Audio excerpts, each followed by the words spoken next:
नमस्कार दोस्तों, स्वागत है आप सभी का आपके अपने ही चैनल में। दोस्तों आज एक नई एजुकेशनल वीडियो लेकर के आया हूं। पहले भी मैंने एक दो एजुकेशनल वीडियो आप लोगों तक पहुंचाई हैं, जैसे कि फंडामेंटल एनालिसिस कैसे करते हैं, शेयर मार्केट्स में बिगिनर्स को क्या क्या करना चाहिए। उसी तरीके से आज एक नई एजुकेशनल वीडियो है और ये वीडियो खासकर उन लोगों के लिए है जो लोग शेयर मार्केट में आते हैं, कुछ दिनों तक अपना पैसा लगाते हैं, ट्रेडिंग करते हैं, इन्वेस्ट करते हैं और थक हार करके बहुत ही जल्दी अपना पैसा गवा करके यहां से वापस चले जाते हैं। तो ये वीडियो उन लोगों के लिए है और आज मैं एक कॉन्सेप्ट लेके आया हूं कि शेयर मार्केट में सक्सेस होने के लिए या प्रॉफिट, ना कि सक्सेस, मैं ये कहूंगा कि प्रॉफिट कमाने के लिए आपको किन किन बातों का ध्यान रखना चाहिए। तो आज मेरा ये कॉन्सेप्ट है 3P कॉन्सेप्ट। शेयर मार्केट में अगर आप इन 3P कॉन्सेप्ट को याद रखेंगे, इस कॉन्सेप्ट को अगर आपने अपने दिमाग में बैठा लिया तो ये श्योर एंड सर्टेन बात है कि आप यहां से प्रॉफिट कमा करके जाएंगे। सो दोस्तों, विदाउट वेस्टिंग द टाइम हम लोग आते हैं अपने पॉइंट पर, अपने टॉपिक पर कि आज हम किस बारे में डिस्कशन कर रहे हैं। तो पहला पॉइंट है हमारा प्रोडक्ट। प्रोडक्ट का क्या मतलब है? प्रोडक्ट का मतलब है अच्छी कंपनियां, या ये हम कहें कि ब्लू चिप कंपनी। हमें उस कंपनी का शेयर लेना है जो कि ब्लू चिप है, जिनकी सर्विसेज के बारे में हम जानते हैं, जिन कंपनियों के प्रोडक्ट के बारे में हम जानते हैं, जिनको बारे में हमने बचपन से सुना हुआ है या उनको हमने यूज किया हुआ है। ब्लू चिप कंपनियां वो होती हैं, या तो हम ये कहते हैं कि वो इनको हम डिफाइन नहीं कर सकते कि इनका मार्केट कैपिटलाइजेशन कितना है। ब्लू चिप कंपनियों का मतलब ये है क्या इन कमिटेड है अपने प्रोडक्ट के लिए, अपने कस्टमर के लिए।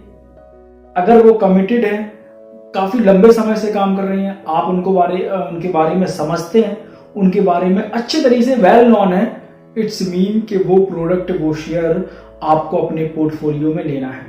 तो इस बात का बहुत ध्यान रखना है। कभी भी आप लोग छोटे शेयर के पीछे मत जाओ कि मैं 4 रुपए, 5 रुपए, 10 रुपए, 20 रुपए, 50, 100 रुपए वाला शेयर पकड़ लेता हूं। हो सकता है वो 100 रुपए वाला शेयर आपको कभी नहीं, ज्यादातर महंगा ही साबित होगा।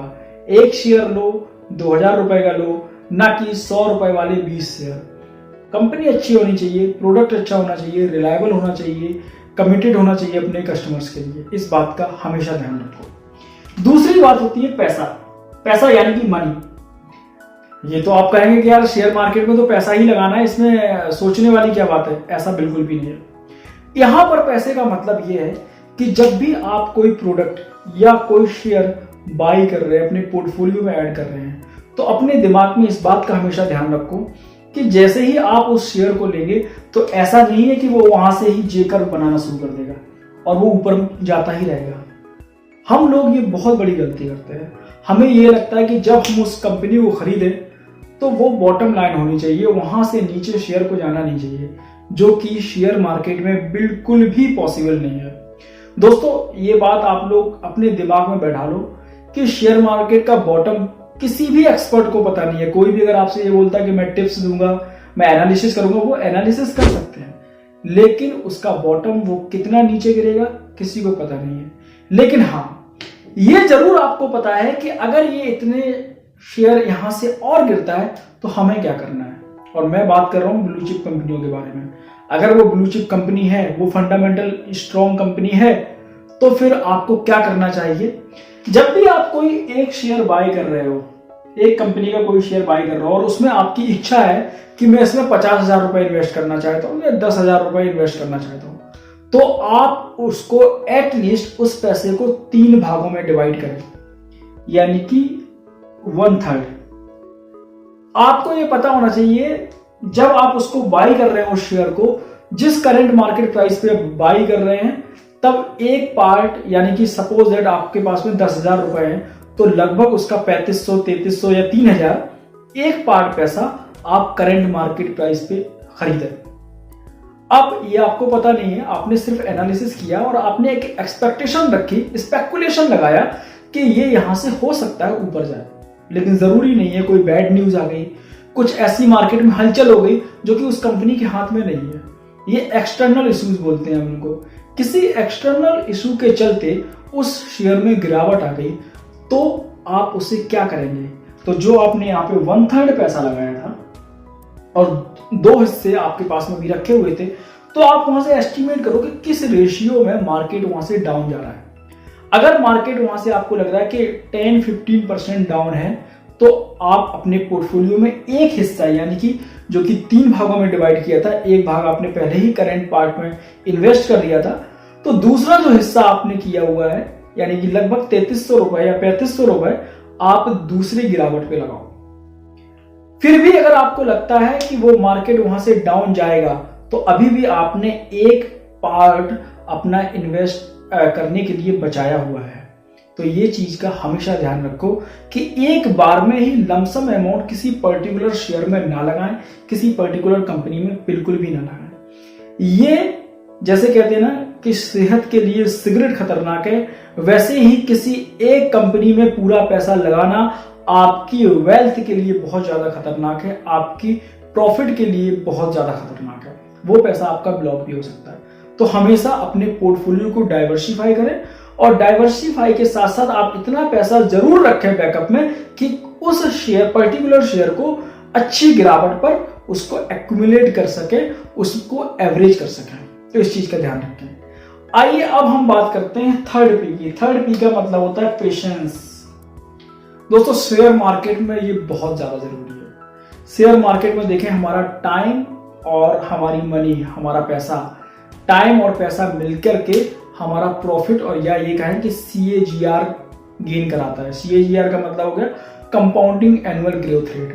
जब हमारा टाइम उसमें इंक्लूड होता है, हमारा पेशेंस उसमें इंक्लूड होता है, हमारे पास में धैर्य रहे कि यार मैंने ये शेयर पकड़ा हुआ है, कोई बात नहीं, आज ये डाउन है, एक्सटर्नल इशू की वजह से डाउन है, या आज डाउन है बट मार्केट की जो उस कंपनी है वो उस इंडस्ट्री की लीडर है, अच्छी कंपनी है, टॉप की कंपनी है, पता है होना चाहिए आपको कि 10 दिन में, 15 दिन में, 20 दिन में, महीने 2 महीने में आपको पुल बैक वो जरूर करेगी और प्रॉफिट कमा करके देगी। तभी मैं बात कर रहा हूं कि एक ही शेयर में आप पैसा नहीं लगाएं और पेशेंस के साथ में उस शेयर को पकड़े रहें। अब हम छोटे छोटे निवेशक, जो रिटेल निवेशक होते हैं, वो क्या करते हैं, उनके पास में पेशेंस की कमी हो जाती है। उन्होंने एक पैसा लगाया, 10 दिन 15 दिन इंतजार किया, उन्हें लगा नहीं यार, नहीं, ऐसा नहीं होता है। आपको पेशेंस बना करके रखना है। अगर आपको शेयर मार्केट में इन्वेस्ट करना है, शेयर मार्केट में प्रॉफिट कमाना है, तो हमेशा पेशेंस को बना के रखना है, तभी वो आपका एक प्रॉफिट कमा के देगा। अब आपको मैं एग्जांपल के जरिए समझाने की कोशिश करता हूं। आप अभी कुछ दिनों पहले, 3 महीने पहले, जैसे कोरोना स्टार्ट हुआ था, उस लॉकडाउन के समय में हमारा जो फार्मा के सेक्टर थे वो बहुत अच्छा तेजी से उसने ग्रोथ पकड़ना शुरू किया। बाकी के सारे सेक्टर डाउन थे।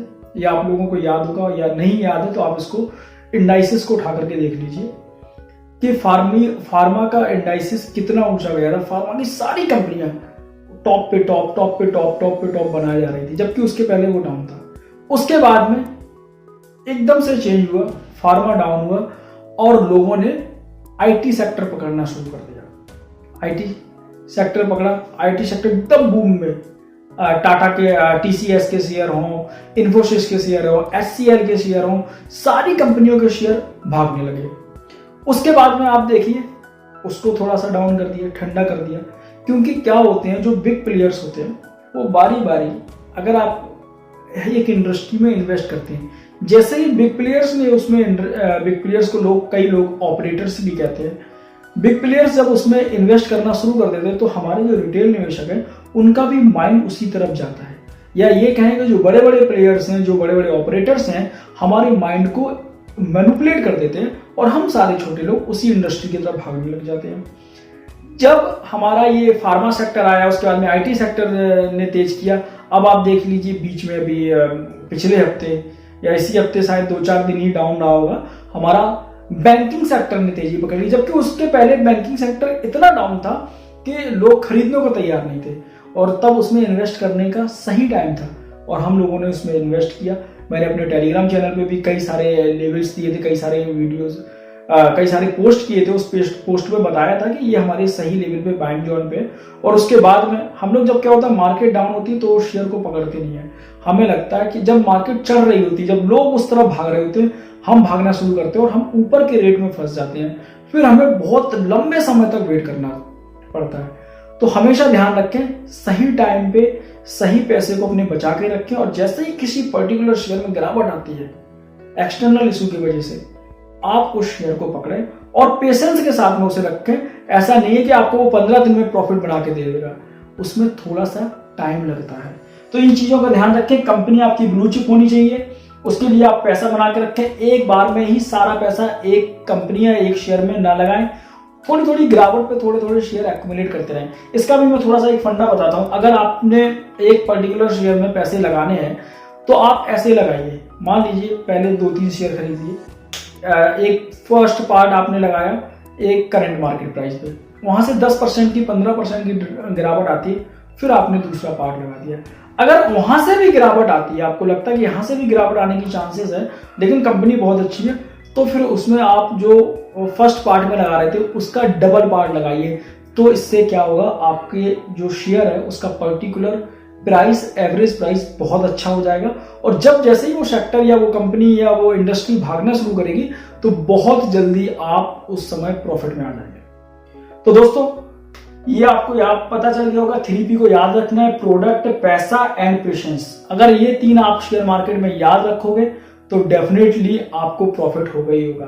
और मैं बीच बीच में आप लोगों को वीडियो तो नहीं बना पाता हूं, लेकिन टेलीग्राम चैनल पे जरूर कई सारे प्रोडक्ट के, कई सारे शेयर के, कई सारी कंपनियों के लेवल्स डालता हूं कि ये हमारे बाइंग जोन में आ गए हैं। तो आप वहां से धीरे धीरे एक्यूमुलेट कर सकते हैं। तो टेलीग्राम चैनल को ज्वाइन करें, लिंक मैं डिस्क्रिप्शन बॉक्स में दे दूंगा। आज के वीडियो में इतना ही। वीडियो देखने के लिए बहुत बहुत धन्यवाद। Thank you so much.